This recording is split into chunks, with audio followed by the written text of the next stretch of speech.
बिस्मिल्लाहिर्रहमानिर्रहीम। अस्सलाम वालेकुम टू एवरीवन। कैसे हैं सब लोग?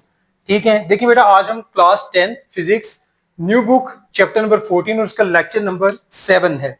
और आज हम बात करेंगे लेंस एंड मिरर फार्मूला पर। Lens and mirror formula.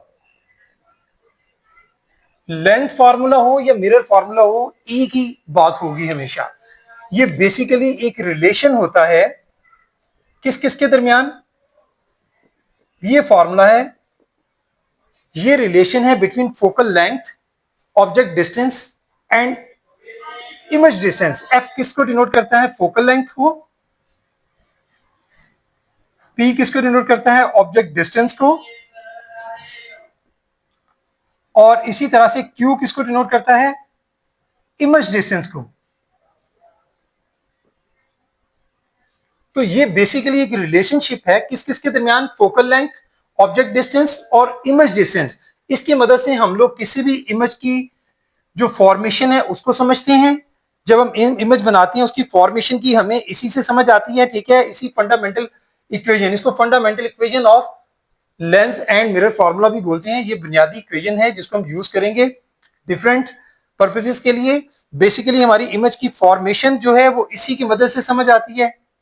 और प्लस जो है हमारे इमेज की जो पोजीशन होती है वो कहां पर लोकेट करता है, वो किस टाइप का है, वो इसी फॉर्मूले की मदद से हमें समझ आती है। तो हम लोग इसको डिस्कस करेंगे different.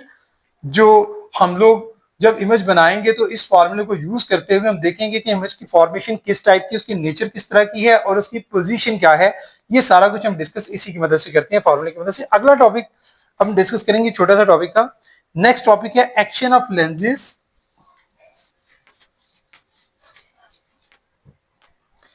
on parallel rays। Action of lenses on parallel rays। जी देखें भाई, हमने बेसिकली डिस्कस करना है। पहले हम डिस्कस करते हैं रिफ्रैक्शन, फिर हम कन्वर्जेंस जो है वो डिस्कस करेंगे। यानी रिफ्रैक्शन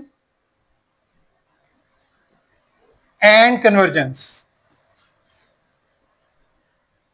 रिफ्रैक्शन एंड कन्वर्जेंस पहले किसके लिए? For convex lens. Convex lens की मदद से जो रिफ्रैक्शन होती है, कन्वर्जेंस होती है, वो किस तरह से वकूफ होती है पीछे भी हमने डिस्कस किया था। वही डायग्राम उसी तरह से आपने बनानी है। ये देखें, ये लेंस, ये इसका सेंटर, ये मैंने एक लाइन ड्रॉ की है जिसको प्रिंसिपल एक्सिस कहते हैं। इसके पैरेलल जितनी भी रेस, ये देखें, इसका सेंटर यहां पे टकराएंगे, यहां पर इसका एफ, आगे जाए तो यहाँ 2f, इसी तरह से यहां से डिस्टेंस उतने ले लें एफ, और यहां आगे 2f।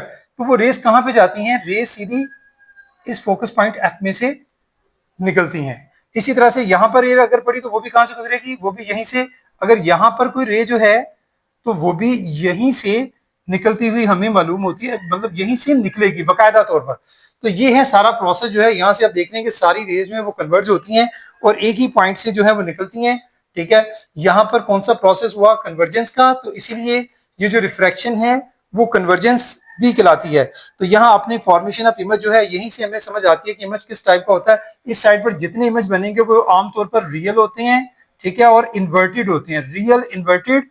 उसके अलावा या तो वो डिमिनिश्ड होगा, डिपेंड करेगा कि आपने ऑब्जेक्ट को प्लेस कहां पर किया है, या फिर एनलार्ज होगा।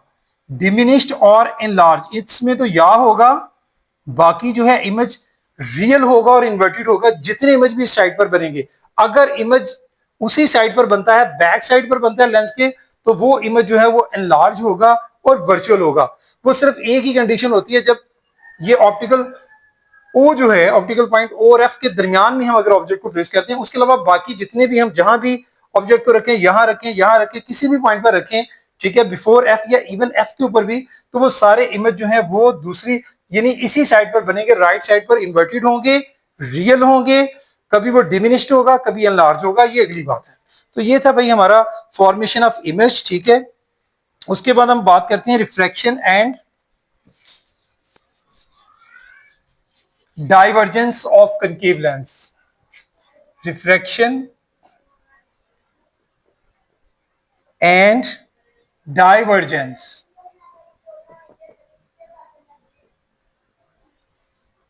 Of concave lens. अब हम कनकेव लेंस को डिस्कस करने जा रहे हैं। कनकेव लेंस में ये प्रोसेस कैसे होता है, ये देखें, ये कनकेव लेंस मतलब डबल कनकेव लेंस जो है। अब देखिए इसका भी ये अगर सेंटर है तो यहां से मैं एक सीधी लाइन जो ड्रॉ कर दूंगा, ये क्या है, प्रिंसिपल एक्सिस। यहां पर अगर एफ है तो इससे डबल डिस्टेंस ले लें तो ये क्या होगा, 2f यानी सेंटर ऑफ कर्वेचर। इसी तरह से इस साइड पर भी उतने ही डिस्टेंस पर, जितना डिस्टेंस ये है उतनी डिस्टेंस यहां से लेंगे दिस वन एफ, और इसका डबल करेंगे यहां पर 2f। अब देखिए मैं डिफरेंट रेज इसमें से भी गुजारता हूँ। यहां पर क्या होता है, यहां पर अगर मैंने रेज यहां से गुजारी तो रेज ये इसका सेंटर लाइन जो मैंने ड्रॉ की, जैसे पीछे भी की थी, ये देखिए थोड़ी सी नीट कर देता हूँ, ये देखें ये सेंटर लाइन। अब जो भी यहाँ पर रे जो है यहां जाकर इसके सेंटर से टकराती है तो वो कहां जाती है, वो कन्वर्ज नहीं होती। वहां पर पीछे आपने देखा था कन्वेक्स लेंस में कन्वर्जिंग का, यहाँ डाइवर्ज हो जाती है लाइक दिस, इस तरह से। अगर यहां से कोई और रेस देखें दाखिल हो रही है, वो भी क्या हो गई, वो भी डाइवर्ज। ठीक है, यहां से अगर कोई दाखिल हो रही है तो वो भी क्या हो रही है, वो भी डाइवर्ज हो रही है। मतलब इस तरह से जितनी भी रेस होंगी यहां पर डाइवर्जिंग का प्रोसेस होगा। ठीक है, और यहां पर जो इमेज हासिल होगा वो हमें इसी साइड पर इमेज हासिल होगा, वो हमें लगेगा इस तरह से, वैसे तो वो डाइवर्ज होगी लेकिन हमें ऐसे सीम हमें मतलब मालूम होता है, ऐसा दिखाई देता है कि ये कहीं पीछे इस पॉइंट एफ पॉइंट से निकलती हुई हमें मालूम होती है यहां से।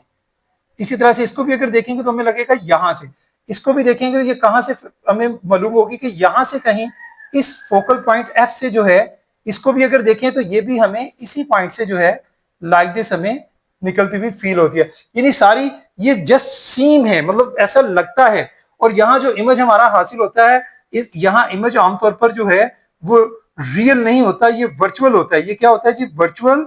और ज्यादातर ये डिमिनिश नहीं होता, ये इरेक्ट होता है। ठीक है, यहां पर इमेज जो है वो डिमिनिश की बजाय, एक तो वहां इन्वर्टेड था सॉरी, यहां पर इरेक्ट होगा, अपराइट होगा। ठीक है, या अपराइट भी आप इसको बोल सकते हैं। दूसरे नंबर पर यहां जितने भी आपकी इमेज हासिल होंगी वो सारे वर्चुअल हासिल होंगे, रियल नहीं होंगे। यहां पर जो आपका फोकल लेंथ है वो नेगेटिव होगा, पीछे हमने बात की थी वो पॉजिटिव होता है। ये सारा प्रोसेस होगा वर्चुअल फोकल पॉइंट के हवाले से, यानी इस जो रिफ्रैक्शन है डाइवर्जिंग ऑफ कनकेव लेंस के हवाले से। और मैंने जो बात की यहाँ पर फोकल लेंथ जो है वो नेगेटिव होती है। ठीक है, ये था फॉर्मेशन ऑफ इमेज के बारे से। इसके बाद हमारा नेक्स्ट जो टॉपिक है वो बेसिकली है पावर ऑफ लेंस, उस पर भी बात कर लेते हैं। पावर ऑफ लेंस क्या है, पावर ऑफ लेंस ये बहुत ही सिंपल मतलब टॉपिक है। पावर ऑफ लेंस बेसिकली ये रेसिप्रोकल होता है किसका, फोकल लेंथ का। यानी जो आपका फोकल लेंथ है, फोकल लेंथ का रेसिप्रोकल जो है वो पावर कहलाता है। और पावर का जो यूनिट होता है ये बेसिकली डाईऑप्टर होता है। डाईऑप्टर जिसको हम कैपिटल डी से डिनोट करते हैं, और ये पर मीटर के इक्वल होता है। ये पर मीटर के कैसे इक्वल है, क्योंकि फोकल लेंथ जो है वो किसमें होती है, उसका यूनिट मीटर होता है। तो 1/मीटर किसके इक्वल होगा, 1/m is equal to m to raise power -1, यानी डायोप्टर जो है इसके इक्वल होगा। और इसमें याद रखिए कि आपकी जो पावर है वो बेसिकली हम हमेशा किस में लेंगे, और फोकल लेंथ पर भी डिपेंड करेगा। फोकल लेंथ पॉजिटिव है तो पावर आपकी पॉजिटिव होगी, फोकल लेंथ अगर नेगेटिव है तो आपकी पावर क्या होगी, नेगेटिव होगी। यानी फोकल लेंथ एफ अगर क्या है, पॉजिटिव, तो पावर भी क्या होगी, वो भी पॉजिटिव। अगर ये नेगेटिव है तो पावर भी क्या होगी, पावर भी नेगेटिव होगी। तो ये था भाई मतलब इससे रिलेटेड एक छोटा सा टॉपिक, पावर ऑफ लेंस से रिलेटेड। ठीक है जी, अब हम थोड़ा और इसकी जो पावर होती है आमतौर पर हम लोग इसको जो कॉन्सेप्ट है वो आई ग्लासेस में ज्यादा कॉमनली हम यूज करते हैं। किसी एक जो आई साइट चेक होती है उसका जो नंबर लिखा होता है वो बेसिकली इसकी पावर होती है। वो अगर माइनस में होगा तो वो फोकल लेंथ माइनस होगी, इस वजह से वो मतलब उसका कनकेव लेंस के वाले से, अगर कन्वेक्स लेंस के वाले से होगी तो वो पॉजिटिव होगी, फोकल लेंथ उसका पॉजिटिव होगा, तो वो पावर जो है उसकी, उसका जो नंबर बताया जाता है वो डायोप्टर में होता है, और वो बेसिकली यही पावर ही का नंबर होता है। ठीक है जी, अब हम चलते हैं एग्जांपल की तरफ। इसका बाकी माइक्रोस्कोप और ऑप्टिकल इंस्ट्रूमेंट में भी इसको यूज किया जाता है।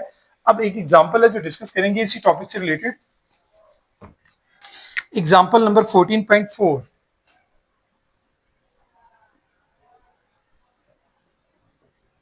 जी, डेटा बनाते हैं। इसमें में गिवन क्या, concave lens has a focal length, concave lens है तो फोकल लेंथ माइनस में होगी। यानी फोकल लेंथ जो हमें गिवन है कनकेव लेंथ की, f is equal to minus में वैल्यू है -25 सेंटीमीटर। पीछे आपने देखा है कि हमने पावर फाइंड आउट करनी है, इसमें इस क्वेश्चन में फाइंड इट्स पावर, तो पावर फाइंड आउट करने के लिए हमें पहले इसको मीटर में कन्वर्ट करना होगा। तो -25 को किस पे डिवाइड करेंगे, 100 पे, तो ये मीटर में कन्वर्ट हो जाएगा, यानी -0.25 मीटर। फाइंड आउट करनी है हमने जस्ट इसकी पावर, पावर मतलब कैपिटल पी, ये फाइंड आउट करना है। सॉल्यूशन में आए, फॉर्मूला क्या है, एज वी नो दैट, देखिए जी फॉर्मूला हमारे पास है capital P is equal to 1/f reciprocal focal length. इसमें जस्ट पहले पुट कर दे बाय पुटिंग वैल्यूज। तो देखें capital P is equal to 1/0.25 metre. इसको आप सॉल्व कर लें, 1 को डिवाइड करें, 1 डिवाइडेड बाय 0.25, तो आंसर आता है जी मेरे पास -4, क्योंकि इसकी वैल्यू कितनी है -0.25, तो इसके साथ आप माइनस लिखेंगे, पावर आ गई -4 डाईऑप्टर, ये पावर होगी। और ये देखें यहां पर भी आप देखें पर मीटर में जा रहा है, ये पर मीटर, अभी हमने पीछे बात की थी, यानी 1/m यानी पर मीटर डाईऑप्टर की इक्वल होता है, तो इसलिए आप डायरेक्ट डाईऑप्टर लिख सकते हैं। ये था भाई आज का हमारा टॉपिक बेसिकली। तो इसको आपने समझना होता है बेटे, ध्यान से प्रैक्टिस करनी होती है। बेसिकली ज्यादा चैप्टर आपका है ग्राफिकल डायग्राम्स हैं, वो ड्रॉ करनी है, उसको अंडरस्टैंड करना है, फिर आप आर्टिकल को रीड आउट करेंगे, समझेंगे, तो आप आसानी से उसको तैयार कर सकेंगे। आज के लिए इतना ही। Thank you very much.